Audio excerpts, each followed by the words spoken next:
पसीने से लथपथ रिद्धिमा अपने बेडरूम के बिस्तर पर बैठी हुई एकटक खिड़की से बाहर देख रही थी। तभी बाथरूम से सर पोंछते हुए प्रेम बाहर आता है। अभी तक तुम यहीं बैठी हो रिद्धिमा? क्या करूं उठकर? अरे पहले थोड़ा सर को स्टैंड फैन की हवा रोक कर बैठी हुई हो तुम। नहा कर आया हूं मैं, मुझे भी जरा सूख जाने दो। ऐसी चिपचिपी सी गर्मी है कि नहाती आदमी फिर से पसीने से भीग जाए। समझ में आई बात? गर्मी बहुत पड़ रही है।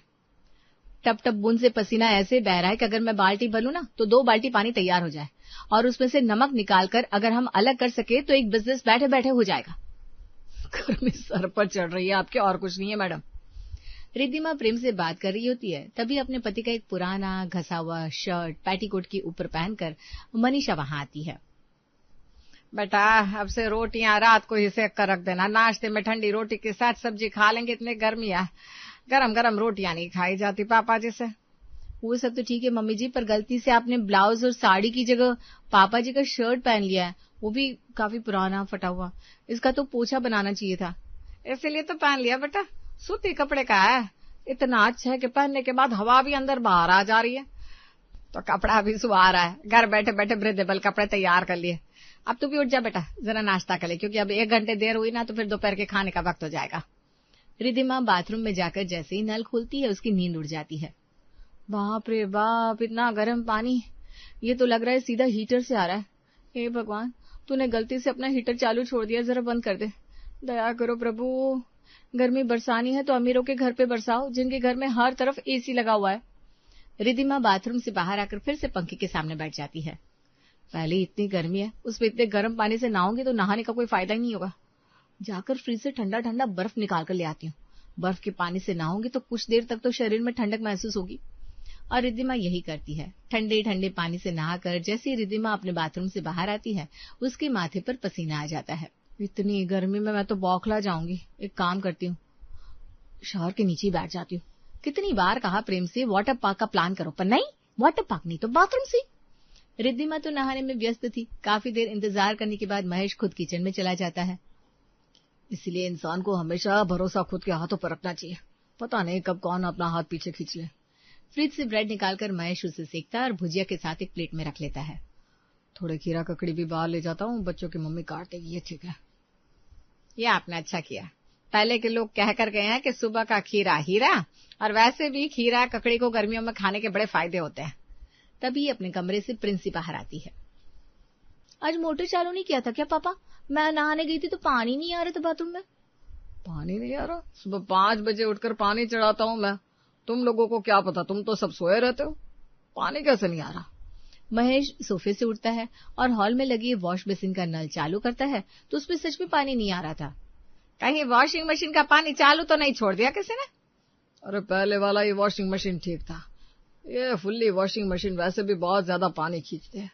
अरे नहीं जी, बिजली कहाँ है कोई वॉशिंग मशीन चालू करेगा। इतनी बार कहा है आपसे इस घर की पाइपलाइन जरा चेंज कीजिए। एक नल को कोई इस्तेमाल करता है तो बाकी सब नल से पानी आना बंद हो जाता है। किसी ने खोल दिया होगा नल। पर कौन खोलेगा नल मम्मी? इस टाइम पर बस मैं ही नहाती हूँ, तुम सब तो नहाकर फ्रेश होकर बैठे हो। भाभी किचन में होगी, भैया भी मेरे सामने बालकनी में सूर्य भगवान को जल चढ़ाने गए हैं। तेरी भाभी किचन में तो आया नहीं, काफी देर पहले नहाने गई थी, उसके बाद मैंने रिद्धिमा को देखा नहीं। मनीषा और प्रिंसी रिद्धिमा के कमरे में पहुंचते हैं और उसके बाथरूम के बाहर दरवाजे पर कान लगाते हैं। अरे बहू कब से नहा रही है तू? 45 मिनट हो गए, टंकी खाली करके मानेगी क्या बहू? बहू! मनीषा प्रिंसी रिद्धिमा को आवाज लगा रहे थे कि तभी बालकनी से प्रेम भी आ जाता है। मुझे बहुत घबराहट हो रही है माँ, कहीं मेरी रिद्धिमा को कुछ हो। माय गॉड, दरवाजा तोड़ना पड़ेगा। किसी हीरो की तरह प्रेम दरवाजा तोड़ने में लग जाता है। खर्चा ही बढ़ाते रहते ये लोग, पूरे 25,000 का दरवाजा लगा था। क्या पापा, यहाँ आपकी बहू की जान खतरे में है और आप पैसे कर रहे हो। ये लो खुल गया दरवाजा। प्रेम अंदर जाता है तो शावर के नीचे अपनी बीवी को नींद में सोया हुआ देखता है। तुम बाथरूम में नल चालू करके सो गई थी रिद्धिमा? हाँ, तो इतनी गर्मी है तो मैं क्या करती, बहुत गर्मी हो रही है मम्मी जी। पूरी रात बिजली थी नहीं तो मैं सो नहीं पाई। अब नल जैसे ही चालू किया, पानी शरीर पर पड़ा तो लगा मैं वाटर पार्क में हूँ। फिर कब आंख लगी मुझे पता ही नहीं चला। वैसे आप लोग चिंता मत कीजिए, मैं बस 5 मिनट में तैयार होकर आती हूँ। बढ़ती गर्मी के साथ परेशानियां भी बढ़ती जा रही थी। दोपहर के 2 बजे ताजे चावल के साथ खाने के लिए फ्रिज में रखी दाल को रिद्धिमा बाहर निकालती है। माँ कितनी गंदी स्मेल है, ये दाल तो पूरी तरह से सड़ गई है। एक काम करूंगी, प्रेम को ये दाल पैक करके दे दूंगी। जिन लोगों ने भी उसके पैसे दबा रखे ना, उनके घरों के अंदर ये दाल डालाएगा। डर के पैसे लौटा देंगे। रिद्धिमा दाल डस्टबिन में डाल रही थी कि उसकी नजर दूध के पतीले पर पड़ती है। कल बनाई दाल आज सड़ गई, जबकि फ्रिज में थी। जल्दी से दूध उबाल लेती हूँ, वरना जैसी गर्मी है कहीं दूध खराब ना हो जाए। रिद्धिमा दूध को उबालने के लिए गैस पर चढ़ाती है। जब तक दूध उबल रहा होता है, वो अपनी फ्रेंड को फोन कर उससे बातों में लग जाती है।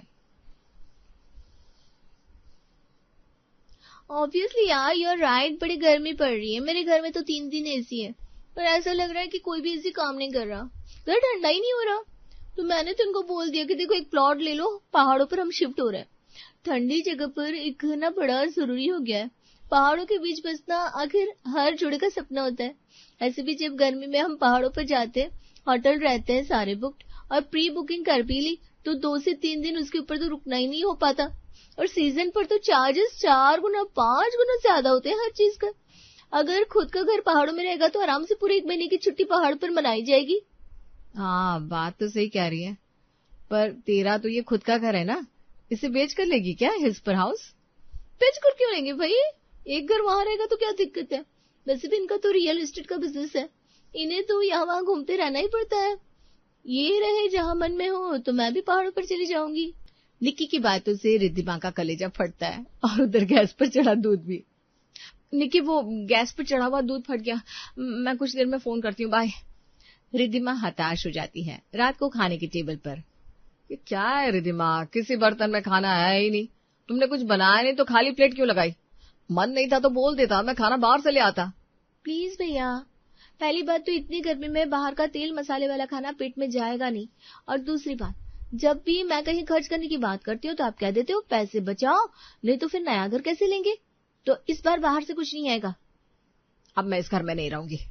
ठीक है बाबा, मंगवा लो बाहर से खाना।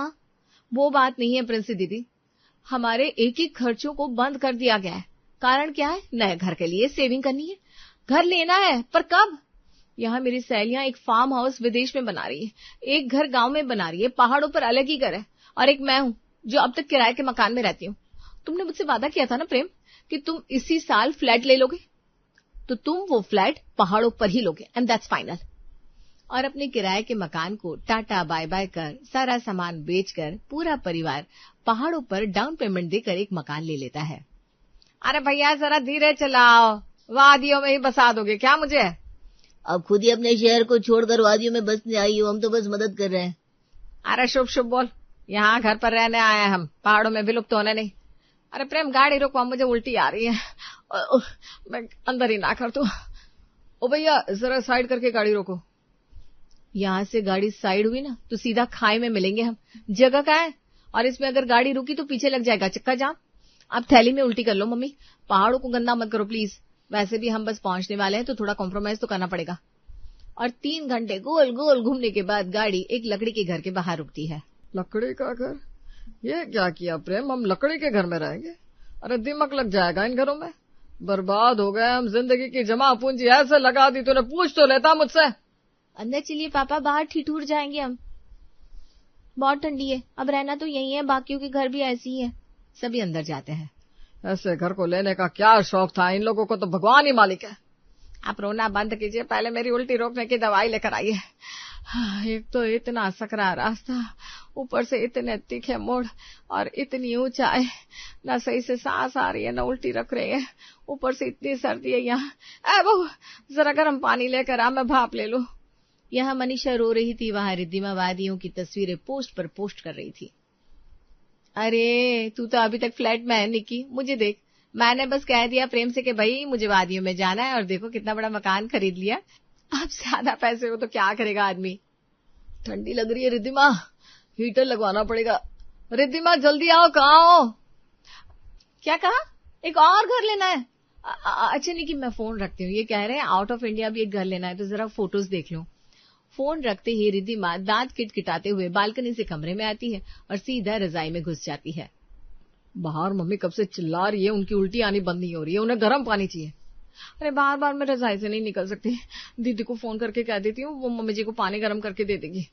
कोई फायदा नहीं होने वाला, यहाँ टावर में भी प्रॉब्लम है, मेरे फोन में नेटवर्क भी नहीं है, प्रिंसी के फोन में भी सिग्नल नहीं आ रहा। फिलहाल तुम्हारे फोन में नेटवर्क दिख रहा है, कुछ देर में वो भी चला जाएगा। दोपहर होते होते सभी को भूख लगने लगती है। क्या करना है भैया, राशन तो किचन में है नहीं, खाना कैसे बनेगा? ऑनलाइन तो कुछ भी काम नहीं हो रहा, नेटवर्क प्रॉब्लम है। आसपास मार्केट जरूर होगा, यहाँ के लोग भी तो रह रहे हैं ना। ठीक कह रही हो तुम, चलो चलते हैं, हीटर भी दिखाएंगे और कुछ सर्वाइकल स्किल्स भी सीख लेंगे। रुको रुको, मैं भी चलता हूँ, बैठे बैठे और ठंडी लगती है। और इसी बात पर रिद्धिमा और मनीषा को घर पर छोड़कर तीनों निकल पड़ते हैं। हेलो, तो आप लोग शिफ्ट हुए हैं हमारे पड़ोस में? Nice to see you all. आप लोग कैसे मैनेज करते हो आंटी इस टेम्परेचर में? इसमें मैनेज करने जैसा क्या है बेटा, हमें तो यहाँ बहुत मजा आता है। 8 बच्चे हैं मेरे, समझ लो 4-5 पुश्तों से हम यहीं रह रहे हैं। एक बार तुम नेचर के बीच में रहना सीख जाओगे ना, तो सच में तुम्हें इसकी आदत हो जाएगी। ताजा फल सीधा सेब के बागानों से तोड़ कर खाते हैं। जो भी खाना बनता है वो बना होता है घर के बाहर बिल्कुल देसी तरीके से, कभी लकड़ियों पर कभी चूल्हे पर। और पहाड़ों पर चढ़ने उतरने में अच्छी खासी एक्सरसाइज भी हो जाती है। हाँ, बिजली पानी की समस्या रहती है जरा। वैसे आपके बाल काफी बड़े लग रहे हैं, मतलब काफी लंबे हैं आंटी। ये तो कुछ भी नहीं है बेटा, मेरे घर में मेरे बाल सबसे छोटे हैं, बाकी सबके बाल तो एड़ियों तक के हैं। वो क्या है ना, हम झरने के पानी से बाल धोते हैं और कभी कभी चावल भिगोए हुए पानी से। जब हम प्राकृतिक तौर से रहते हैं ना, तो चेहरे पर चमक खुद ब खुद आ जाती है और शरीर में ताकत भी। पड़ोसन से मिलने के बाद तीनों मार्केट सामान लेने चले जाते हैं। यहाँ का खाना पीना तो बहुत अलग है, पहली बार सुन रहा हूँ कि मीठा करेला भी कुछ होता है। और ये लुगड़ी, ये बड़ी फेमस है, पर इसे बनाते कैसे है? रिद्धिमा की जिद के पीछे हम यहाँ आ तो गए, पर हम यहाँ रहेंगे कैसे? तुम लोग तो फिर भी जवान हो, इस उम्र में मेरी और अपनी मम्मी की दुर्दशा कराने हमें यहाँ क्यों ले आए? आगे जाकर तुझे अपनी बहन की शादी भी करनी है, और तेरी नौकरी का क्या होगा?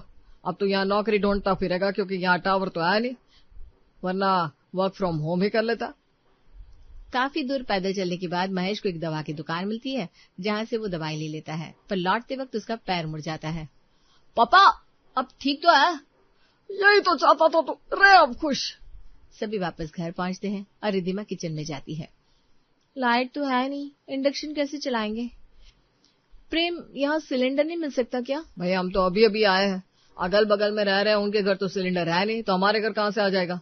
और आएगा तो भी वक्त लगेगा।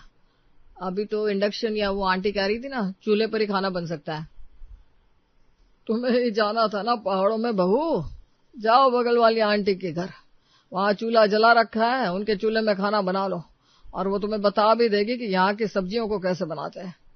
गर्मी से परेशान होकर रिद्धिमा पहाड़ों पर तो आ गई थी, पर पहाड़ों पर रहना सबके बस की बात नहीं होती। हे भगवान, कितना ठंडा पानी है, इतने ठंडे पानी से रोज रोज नहाऊंगी तो मुझे जुकाम हो जाएगा। अब पानी गर्म करने के लिए पहले चूल्हा जलाना पड़ेगा, चूल्हे को जलाने में भी कम से कम 45 मिनट तो लगते हैं मुझे। जब सभी पहाड़ों पर कुकिंग की वीडियो डालते थे तो देखकर कितना अच्छा लगता था, और जब यहाँ आ गई हूँ तो समझ में आ रहा है हर चीज जैसी दिखती वैसी होती नहीं। वो बात नहीं है बहू कि चीजें जैसी दिखती है वैसी नहीं होती। बात यह है कि हम क्या उस चीज के लिए बने हैं? हर इंसान हर जगह पर रहने के लिए नहीं बना होता। अब ये लोग बचपन से यहाँ रह रहे, उनके लिए पहाड़ पर चढ़ना वैसा ही है जैसे हमारे लिए घर की सीढ़ियां चढ़ना। इन्हें इस वातावरण में रहने की आदत है, और हम में से भी शायद ही कोई होगा जिसे यहाँ एडजस्ट करने में दिक्कत ना हो, पर भाई हम तो नहीं हो पा रहे। तभी दरवाजे से प्रेम अंदर आता है। अब क्या करना है तुम्हें बता दो रिद्धिमा, और पैसे नहीं मेरे पास, सारी सेविंग लग गई इस घर में। अब कैसे होगा सब? यहाँ रहना भी है, खाना पीना भी तो होगा ना। कहीं जॉब नहीं मिल रही मुझे, और मिलेगी भी कैसे? यहाँ दूर दूर तक कोई बड़ी कंपनी आई नहीं, हर रोज नई नई तो भी 4 से 5 घंटे ट्रेवल करके जाना होगा मुझे, तब जाकर कुछ होगा। अब 5 घंटे जाऊंगा, फिर 8 घंटे की ड्यूटी करके वापस 5 घंटे लगा कर आऊंगा, तब सोऊंगा कब? तभी कमरे से प्रिंसी की आवाज आती है। बचाओ मम्मी। प्रिंसी की आवाज सुनकर सभी भागते हुए कमरे में आते हैं। क्या हुआ प्रिंसी, तुम चिल्लाई क्यों? कितना डर गई मम्मी जी? अरे बोल बेटा, टांगे नहीं उठ रही है मेरी दर्द से, फिर भी तेरी चीख सुनकर भागती हुई आई हूं मैं। प्रिंसी का गला सूख रहा था, वो बिस्तर के ऊपर बैठी हुई थी। मैंने कमरे में नेवला देखा पापा। नेवला कहते हैं ना, वो जहाँ नेवला होता है वहाँ सांप भी होता है, यहाँ सांप भी है पापा। नहीं नहीं, मुझे इतनी जल्दी नहीं मरना भाभी, मेरी तो अभी शादी भी नहीं हुई है। पहाड़ों में रहेंगे तो ये सब तो देखना ही पड़ेगा। आदत डालो, और क्या कहूं मैं प्रिंसी। मुझसे गलती हो गई प्रेम जी, हर जगह सभी के लिए नहीं होती। क्या हम वापस नहीं जा सकते? इस घर को रेंट पे लगा देते हैं और फिर यहाँ से जो रेंट आएगा ना, उससे शहर में अपने घर का रेंट देकर रह लेंगे। एक कमरा बंद करके चले जाएंगे, जब बहुत गर्मी पड़ेगी तब छुट्टी मनाने यहाँ आ जाया करेंगे, क्योंकि हमेशा के लिए इस जगह बसना, जहाँ के वातावरण की आपको आदत ही ना हो, संभव नहीं है। मुझे समझ में आ गया है। काफी देर से ही सही, पर ये बात रिद्धिमा को समझ में आ जाती है और सभी वापस घर लौट जाते हैं।